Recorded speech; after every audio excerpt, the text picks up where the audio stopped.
Hey guys, thank you so much for joining me today. The story today is about Mechele Linehan. She was a stripper from Alaska and the story is absolutely crazy, and if you guys would like to hear how everything turns out with the story and how I come up with this makeup look, just keep on watching. I'm so excited for this video. I just want to say that there's going to be some parts that are some disturbing, so if your discretion should be advised. I should probably come up with a better way to say that, but all right. Today I'm going to be talking about Mechele Linehan. It's a pretty devastating story. It's going to be a little long, so I hope you guys just kind of bear with me. I'm also going to be doing my makeup while I am telling the story because I just feel like I need to just keep my hands busy or something. So I already put on some moisturizer and I'm going to put on some primer right now. So basically in May of 2005, Mechele Linehan was living in Washington and she received her master's degree, I believe in human relations. I'll have to double check on that. She was also married to a doctor named Colin Linehan, and they had a daughter. I don't know her name though. I didn't really catch that part. So basically, she was brought up to Alaska through an indictment of a murder charge. And so she was extradited, and it kind of goes back 10 years at this point. So Mechele, she lived in Alaska and she was an exotic dancer at the Alaska Bush Company. And because I'm from Alaska, I can at least tell you guys a little bit about it. Maybe some more information that somebody else might not know.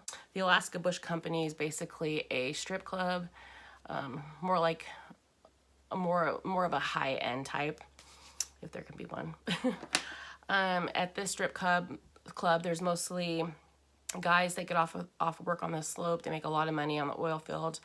They come home and they go to the strip club and drop a lot of cash to these ladies. This 10 years earlier, she moved up from Louisiana and she put a down payment on a house really, really fast. So she was making a lot of money.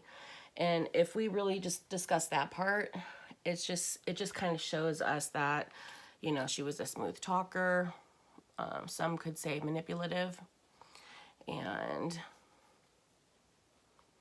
you know, she was just making all that money basically from men. Sorry. She wasn't that great of a dancer on the table, and that was just coming from the other girls that worked there. And her top customer, his name was Kent Leppink. His parents lived in the lower 48. He basically lived by himself. I believe he was a fisherman. He was just a regular down-to-earth guy trying to find love in all the wrong places, seems like. At this time, she was actually engaged to a guy named Scott Hilke. And what she told Kent was that Scott was gay and to not worry about him. So she was basically lying. And I don't know how, I don't even really know how somebody could be engaged to somebody playing all these other people. Like, she must have been super busy, you know what I mean? And then here comes John Carlin. He moved out to Alaska with his son after his wife died of cancer. And he was also a really, really big customer at the Alaska Bush Company and in the hands of Mechele Linehan. John basically spoiled her. He took her to Europe. He basically gave her anything that she needed, but also at the same time, she wasn't, you know, in a relationship, like a normal relationship, and you know, she was just playing all these guys. And eventually they started to know about each other. I think at one point they even lived together and took turns. It was just super weird, super toxic. So in November of 1995, Mechele's house was being worked on, so they all stayed with John Carlin, even Scott Hilke as well. So it was just like they were all living together. Not really sure of what you know, each person's situation was. It was so super weird to, you know, do research on that and to realize at that point how manipulative this woman was and how desperate these guys were to get her attention. They literally would just put up with this, and that's so sad. John basically spoiled her. He was the one with a lot of money, and he got her fur coats, jewelry, just, you know, vacations, anything that she needed. He was basically there. In 1995, Scott moved to California. I think he just pretty much was like, I'm out, I'm done, can't do this anymore. But he still had communication with Mechele. At this point in the story, Kent wanted to marry Mechele, and she wasn't really closing the door. She wasn't closing the option. But he also wasn't treated like, you know, a soon-to-be married guy. Mechele was just kind of doing her own thing, just keeping everybody on the line, basically. I'm pretty sure she had a lot of things to say, you know, a lot of explaining to do and excuses, and I think that just kind of helped keep Kent like on the line and just kind of just make up excuses, situations where he didn't feel like they were broken up or anything like that.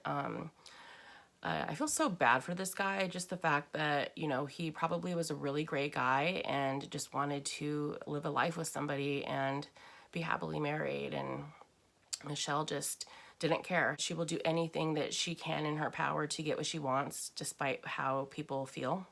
I'm gonna try to keep my feelings out of this, but at this point, she just sounds like a real piece of trash. Scott and Mechele were visiting each other like every couple of weeks, and just super weird because, you know, she was in 2 relationships up in Alaska. So yeah, she would just take off every couple weeks. Like it was a thing to do, and the guys just kind of put up with it. Mechele and Kent also got a life insurance policy on Kent for $1 million, and this really scared his family, which I can completely understand that, you know, why get that, you know. First of all, the marriage is already so fast, and they didn't know Mechele. And the brother was so upset, he even said to Kent that he's basically walking around with a target, like a bullseye on his back. I'm pretty sure the family was pretty nervous about what could happen to their son and brother. On April 26 of 1996, Kent's father came to Alaska to meet Mechele, and she was basically nowhere to be found at that point, and it really upset Kent. I mean, just imagine your family coming up to meet you, and the person you're going to marry is like, she's nowhere to be found. You know, that'd be pretty devastating. To really be honest, I don't know why she would do that. Just to have more stress, you know, to put on the whole situation. She obviously, maybe she just didn't want to face the father. You know, he probably could read right through her. That's just kind of what I'm assuming. May 1996, Kent's parents received a letter from Kent. There was 2 of them. One was just a short letter to them, and another one was like an envelope, and it said, "Do not open unless something bad happens to me," which, being a parent, I would open up that letter, figure out what the heck's going on, because that's just too sketchy. But they didn't open it up. So they obviously respected their son enough, but I'm pretty sure that they just were wondering what the heck's going on, you know, in the back of their mind. On May 24th, 1996, a utility truck found the body of Kent Leppink. He was face down, I want to say in the woods, just in an area in Hope, Alaska. So his body was found, and they figured out who he was pretty fast. There was shell casings, there was 2 sets of footprints. He was shot 3 times on the back, on the face, and in the stomach. You know, they're on it, the Alaska State Troopers. I mean, you guys seen the show or heard about it. You know, they don't mess around. They get on it pretty fast. And, you know, Alaska's such a small place in general. You know, people talk, you know, people know what's going on around their communities. And So I'm pretty sure the police were starting to talk to everyone that was involved in his life. Also on Kent Leppink's person was a beneficiary letter to change the beneficiary from Mechele to his parents, which was really sketchy, and police wanted to talk to Mechele right away. It turns out that Kent made the change of beneficiary when Mechele didn't show up when the dad visited Alaska. So at this point, Mechele is, her name is Mechele Hughes, and when the police spoke to her, she said that their relationship was, I mean, they were boyfriend and girlfriend, but they weren't a normal couple, that she had another boyfriend and that lived in California and Lake Tahoe. When she was told of his death, she was crying, really, really fake. I seen a show about her before, and one thing that really stood out to me was the investigator that was talking to Mechele just did not like her vibe. She could tell that she was just a messed up person. And I think that once an investigator, a detective, figures that out right away and just listens to their gut feeling, that just never really goes away in their mind, that like they got their person. Now that it's just the work that has to come into it. So they definitely had a huge case on their hands. After Kent's death, the parents opened up the letter to read it, and it basically stated, it was like a letter from the grave, and it stated that if he wound up dead, that Mechele and John Carlin was involved to take them down, basically. So investigators really looked at that as hard evidence, like these are probably the people involved. And what really bothered me was the parents, just how they must have felt after, trying to figure out what happened to their son, and then they opened up this letter, and it's just like the proof's right there. It has to be these people, and there's really nothing that they can do but just wait. One of the biggest red flags to me in this case was when the detectives went to go see John Carlin. He had Kent Leppink's car with him. Like, I'm pretty sure he was using it, So when investigators looked into the car, they found an email between Mechele and John Carlin, and it was a lot of information that they were probably not expecting to see. It was basically them talking about moving away. Mechele had mentioned that in the Seychelles, Seychelles, I think it's Seychelles, they don't extradite from there, so why would they be talking about extradition? So that just right there, that just kind of captivated the detectives' attention, and it was just a lot of evidence that they found in the car. They were also trying to look for the gun, but they couldn't find it. It was a Desert Eagle 44, and for those of you who might not know what kind of a gun that is, it's a very, like, a specific type of gun, and usually you hear of like a Glock or something, but this was definitely something different. At some point, they ended up talking to John Carlin's son, and he ended up saying that he remembered, he didn't say it when he was little, but when he was older, he ended up saying that he remembered walking in on Mechele and his father cleaning this gun in the sink, that his son remembered seeing something about a gun when he was a little kid. John denied owning the gun, and there was a search warrant, and they found an empty case that looked like it could be a place for a Desert Eagle. They saw the shape of it, and they were convinced that it was at one point the place where the gun used to be. So years went by. At this point, everyone kind of scattered from where they came from. Mechele ended up marrying Colin Linehan, and they had a daughter, And it seemed like to a lot of people that knew Mechele down in Washington, they just were really shocked that she was involved in something like this. I guess she just really turned her life around at some point, at this point of the story. And she just basically lived a normal life, just basically soccer mom style. The case was opened by the cold case unit in Alaska. And, you know, something about the cold cases up here is a lot of them are getting reopened and solved. There was just one recently about a girl that was found at one of the universities. She was murdered a long time ago, and the DNA test results came back finally after all these years, and the guy was arrested. I have the video linked down below. So the case was open, and Mechele was looked at really, you know, she was looked at, and so was John Carlin, just everybody involved.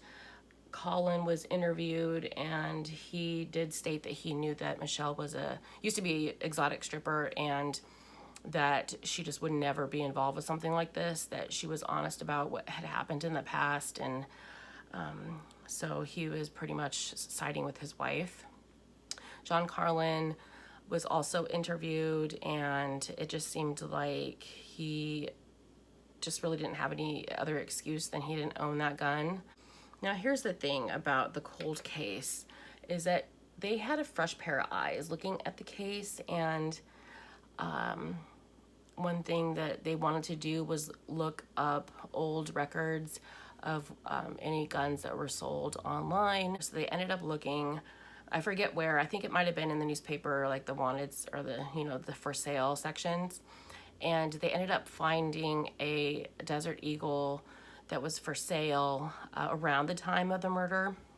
And when they talked to the owner of the gun, he said that he didn't remember the name of the person, but he remembered where the person lived at, because I guess he delivered the gun to him, and it was John Carlin's house. Mechele pointed the finger at John Carlin and said that he might have had something to do with it. So she definitely threw him under the bus, but troopers just didn't fully buy it. They felt that she had something to do with it. On September 28th, 2006, murder indictments for Mechele, Linehan, and John Carlin were made, and they were arrested. So John Carlin's murder trial was very intense because of the son testifying against his father. Also, Mechele's emails about the Seychelles, and so there's just a lot of evidence against him. Just a lot, just too much. I mean, just this guy had no chance, really. And on April 3rd, he was found guilty and sentenced to 99 years with no possibility of parole. So the trial for Mechele Linehan was October 11th, and during this trial, Mechele was portrayed as a saint. The husband clearly had her back, and there was also a website that was opened up for her freedom and that she was not guilty. And so there was a lot of people that were on her side.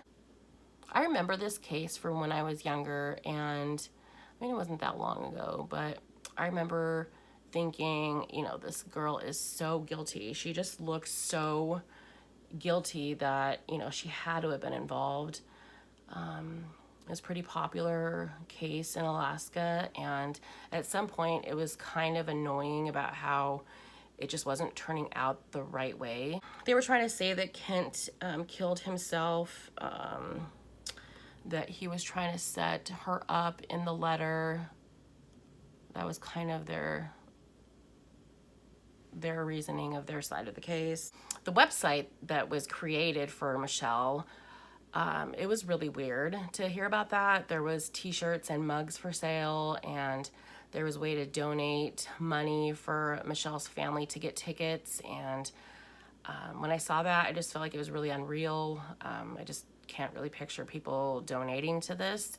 Not like it was a good cause or anything. Their theory was that Kent wanted to set up Mechele, that he was unhappy with her not wanting to get married, and you know, she was dating all these other guys, and they basically rest their case at that. Mechele was really confident at this point. She felt like there was just too much speculation and too many rumors, and that they would see her side of it, and she was just pretty, almost borderline cocky. Her verdict came out guilty, and she was sentenced to 99 years, the same as John Carlin, to be paroled at the age of 68 years old, and she resided at Highland Mountain Correctional Center in Eagle River, Alaska. Which, you guys, I have to say this. So, I have a friend that did time at Highland Mountain Correctional Center. I know it sounds a little crazy, but just bear with me. I had actually asked a lot of people on Facebook and Instagram if they knew of Mechele Linehan, and one friend did come back at me and she said that she did time there, that Mechele worked in the laundry room, and she had a girlfriend, which was kind of, it wasn't really shocking, it was a little weird, but because it seemed like she was into guys. So she had a girlfriend, but the biggest thing was that she had an inappropriate relationship with a correctional officer, and he was fired. So that just kind of shows the kind of person that she is. She just, wherever she's at, she just manipulates and takes advantage of people. And you would think that after being arrested and doing a couple of years in prison that you would, you know, get your act together and that you would straighten up and start changing your ways, but she clearly was not changing her ways. And this friend of mine said that she was a complete bitch. Sorry, but that's what she said, and I could see it. I could see it just looking at her picture. I mean, look. So shockingly, a couple years later, in February 2010, the courts reversed the verdict, and Mechele was released on ankle monitor, and she was released on bail, I believe, which was pretty frustrating because it just seemed like she was going to get off of all of this, of the whole entire thing, and that, you know, there would be no justice for Kent. Oh, bless you guys. In February 2008, John Carlin died of a fight in prison, and this just, you know, didn't sit well with prosecutors because that was like their smoking gun because of his conviction. So if they were to bring up charges against Mechele again, they couldn't bring up John Carlin's guilty conviction. So that was just really frustrating for prosecutors to look at and feel that she was basically going to get off with this. Mechele claimed that she always had a feeling that prosecutors would come back at her at some point. So she always felt like something was just kind of hanging over her shoulder, which I don't think would be a really fun way to live your life, you know? Especially hearing about all these cold cases coming back with murder convictions. In 2011, they dropped the murder indictment against Mechele Linehan, and John Carlin's son sued the Alaska prison system and was awarded $160,000. And right now, Mechele lives back in Washington. She still works with Colin, but they aren't together, but they're still raising their daughter. Sadly, in 2014, Kent Leppink's father died, and his mother also visits Alaska from time to time because it just is a good reminder of her son and just what could have been, you know, of his life. And yeah, that's pretty sad. I mean, this story really is about Kent Leppink and his justice for his murder. I'm not really sure if it's ever going to be completely solved. People just kind of know and have that feeling that it was Mechele, that she was the mastermind of it all. But just everything kind of worked out in her favor. And I bet that's pretty hard for the mother to get closure with this case. I feel like she just really had to just kind of move forward with her life. And but that would be sad if you to really think about it. Somebody that you absolutely love, you know, they get murdered and there just is no way to get actual justice for their death. I mean, that's just got to be so hard. Well, guys, that's it with my video. I apologize for being MIA over the last month.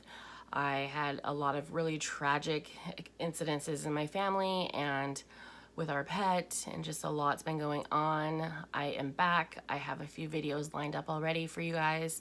I really would like to know what you guys think about the makeup aspect of these videos. Can you please leave me a comment down below if it's just really too distracting and you guys just really aren't into that. I'll see about maybe just doing it like once a month, but I just felt like it was fun and it was just something to keep me distracted.